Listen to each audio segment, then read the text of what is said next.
Il ne faut pas confondre diarrhée et surproduction de cécotrophes chez nos lapins. La diarrhée du lapin se traduit par l'apparition aiguë de sels liquides qui se répandent en une véritable flaque, alors que l'accumulation de cécotrophes aux marges de l'anus du lapin, résultant d'un dysfonctionnement fermentaire, est une affection chronique. Lors de diarrhée, le lapin présente une anorexie et une altération rapide et prononcée de son état général. La diarrhée du lapin est une urgence absolue, surtout chez les jeunes lapins au moment du sevrage, car ils peuvent décéder dans la journée. Le sevrage est un moment stressant pour les jeunes lapins, qui doivent s'adapter à une nouvelle alimentation et font l'objet de transports avant de devoir s'adapter en animalerie où ils sont mis en présence d'autres congénères. Les jeunes peuvent également fréquemment être atteints de coccidiose. Chez l'adulte, la diarrhée vraie est relativement rare, mais n'en est pas moins dangereuse. Elle est la plupart du temps la conséquence de la prolifération de clostridies.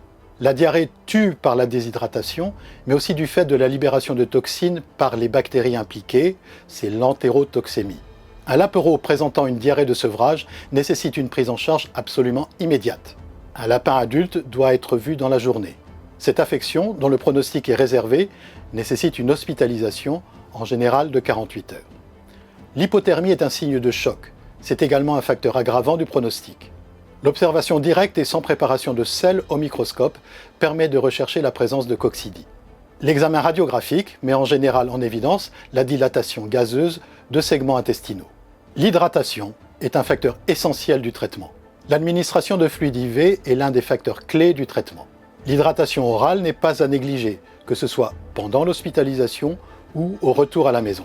Une poudre soluble aromatisée contenant électrolytes, minéraux et vitamines est proposée dissoute dans l'eau de boisson. Cette solution peut également être rajoutée à la poudre de gavage. Des traitements antiparasitaires sont administrés si nécessaire. Pour éviter la prolifération bactérienne, on administre un antibiotique ainsi que de la cholestéramine qui va neutraliser les toxines. Un traitement de soutien comprenant des mesures actives de réchauffement, une alimentation assistée avec une poudre de gavage adaptée, ainsi que l'administration d'analgésiques et d'antispasmodiques est instauré. Un contrôle radiographique permet de suivre l'évolution de la maladie. Le lapin peut être restitué à son propriétaire lorsque l'appétit et le transit normal sont rétablis.